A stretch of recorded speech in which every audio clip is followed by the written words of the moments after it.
Hey guys, this is Kaleo09 here. I'm bringing you a deck profile. It's been a while, I'm sorry, but I've been waiting on some cards and I still haven't gotten them yet. I've been trying to get up my Monarch deck and my Lightsworn or Twilight deck, and I also have a Six Samurai deck, but my friend is using it right now, so I just figured I'd bring this deck up. This is my Gadget.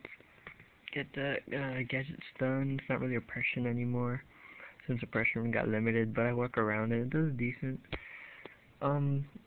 Just to let you know, this is still a budget deck. It's pretty cheap and it's easy to make.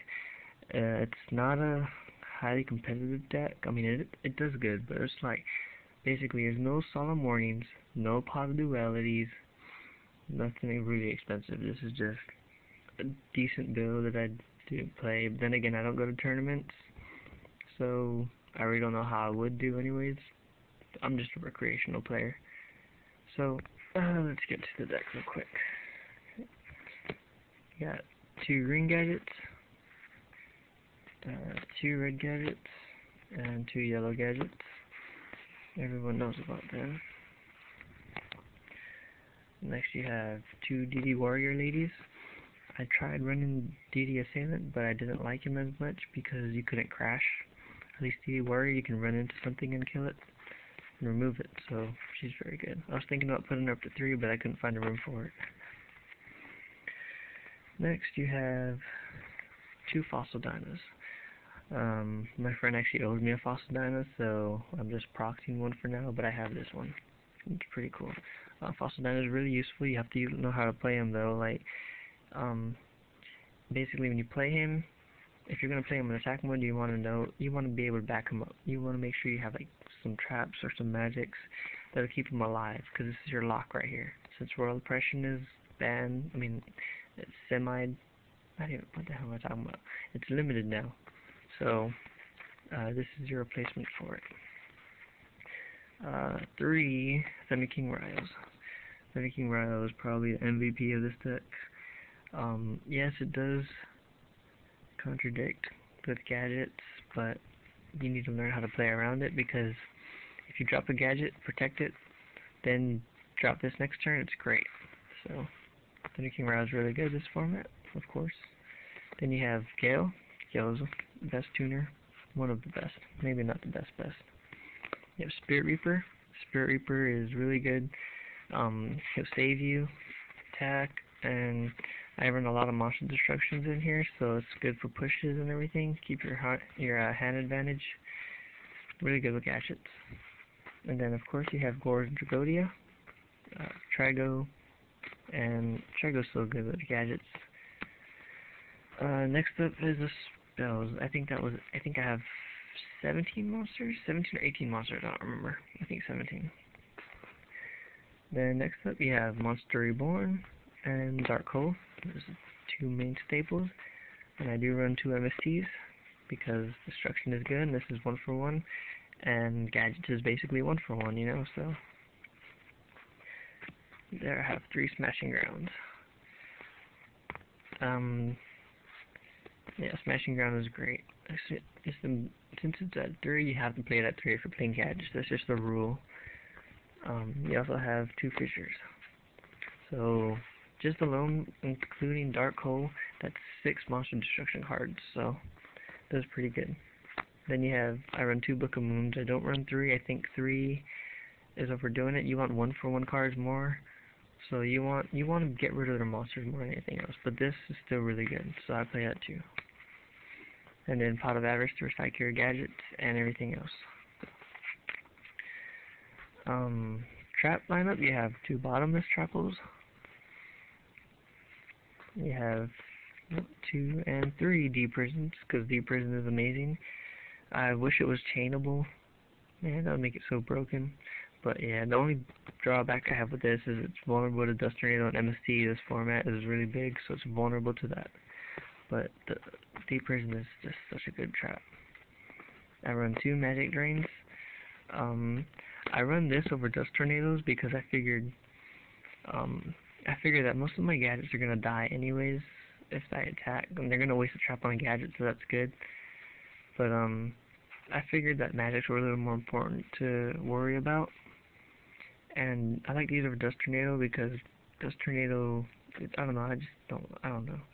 But I have had a couple of situations where Magic Drain didn't work out for me, so it's worth thinking about. I mean, you guys can let me know what you think if you'd run Dust Tornadoes over this. And of course your Royal Oppression. It's only at 1 now, but it's still a must in this deck. And you can get over MST and everything by, like, I use Magic Drain for that. And also, if you bait them out, like you set something you know you don't need compared to this, they're gonna waste all their magic and trap destruction on that. Then that's when you play it and you start your oppression. And then last is Mirror Force, Torrential, and Solemn. So that's the deck. That's the main deck. I do have a side deck. I kind of just threw it together randomly for a second. So I have 2 Cyber Dragons. Cyber Dragon is really good for mirror matches, and if my opponent plays like a beatdown deck, this helps. So if they play a lot of strong monsters and everything, I don't know. Cyber Dragon's just good. 1 breaker, just because I have him and I needed a card for a side deck. 2 DD Crows, because Crows are staple side deck cards. Sometimes they're main deck. 1 Book of Moon, because it's the 3rd one. Nobleman I've crossed out. I used to main deck him, but I don't know. 2 Dimensional Fissures. Oh, this card is great. I main decked it for a little bit, but I didn't like the way it played anymore, because I didn't have a graveyard. But oh my god, Dimensional Fissure. It wrecks so many setups, like Infernities. It wrecks anything around the graveyard, you know. Zombies, it wrecks zombies pretty good. Lightsworn, it would kill. So, really good. And Blackwings have a hard time against this card too. 2 Trap Holes. Trap Holes is just good. If I had 2 Solemn Warnings, obviously, I'd main deck those, and I wouldn't even have Trap Holes anymore, so. And then, of course, my 2 Dust Tornadoes, because Dust Tornadoes are cool. Tuner Scheme, for basically, he's only in here for Assault Mode decks, like Assault Mode Activate. Stardust Assault Mode. I hate that deck. My friend runs it, and it sucks. And Starlight Road, I never really see much play with this card, so. That's the deck. I can show you guys my extra deck real quick. It's not much. You got Chimera Tech, then you have Cadister, then Brionic and Goyo for your 6s, and also Armed Wing because I run Gale. I don't know how I'm ever going to go into it, but he's in there for some. Herbellum, thought I took him out. What else? Scrap Archfiend, Black Rose. Black Rose is cool. And Armor Master, you go into Armor Master pretty decently. He can help you out. And for your 8s, you have Colossal Fighter, Thought Rooter Archfiend, Red Dragon Archfiend, Stardust. Those are 8s. I would run a Scrap Dragon if I had one, but I don't have one. I'm still looking for one. And then you have your Field Marshal and your Mistworm. To be honest, this extra deck isn't meant for my Gadget deck. I just have like 1 extra deck, and I use it for all my decks. I hardly synchro that much in my decks usually. But okay, yeah. So it does kind of decent. It does good. Its worst matchup is definitely other anti-meta decks like stun decks that run Doom Cows and crap. I don't run Doom Cow just because I'm not pro enough to run it. Plus, I can't afford it. If I can't afford a Solemn Warning, I can't afford a Doom Cow. So, what it does do good against, it does shut down Assault Mode Activate decks. It does shut down Blackwings. Shuts down Glad Beasts. It shuts down. Oh, what else does it shut down? Scraps. Scraps is kind of hard. Scraps is a really good deck coming up.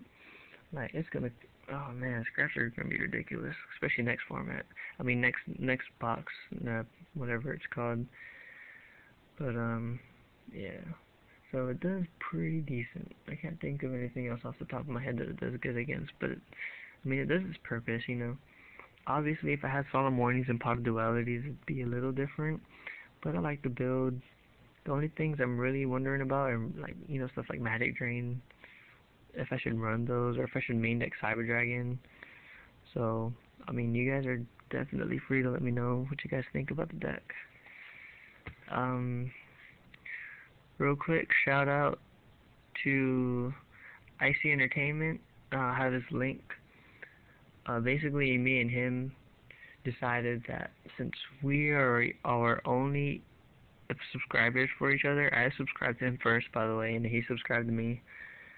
But we only have each other as subscribers. It's pretty funny. So you should definitely go check out his page if you're watching this. He definitely does deck updates and stuff more frequently than me.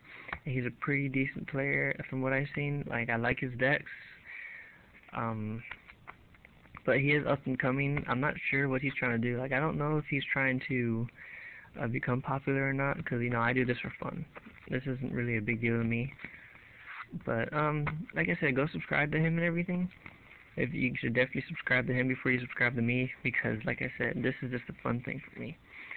And also a shout out to Big Boss YGO, because he finally got my Go JDs, and I've bought a lot of cards from him, and it's been about a month, and he's been looking really hard to get those trades to me, and it finally came in, so I'm waiting for an update to see if he shipped out. But if you guys don't know Big Boss YGO, you are not a true Yu-Gi tuber, because this guy is awesome. He does deck profiles, just random rants and everything, box openings, I mean. So, and he's really good decks, and he's an X-Saber player, and X-Saber is by far my favorite tier deck. So go check him out. Go check out Big Boss and Icy Entertainment. And you should definitely have a thumbs up or like for my Naruto map, because that's pro. I'll zoom out a little bit so you can see it better. Sasuke is awesome, I don't care what anyone says. But, thanks for watching, guys. Peace out.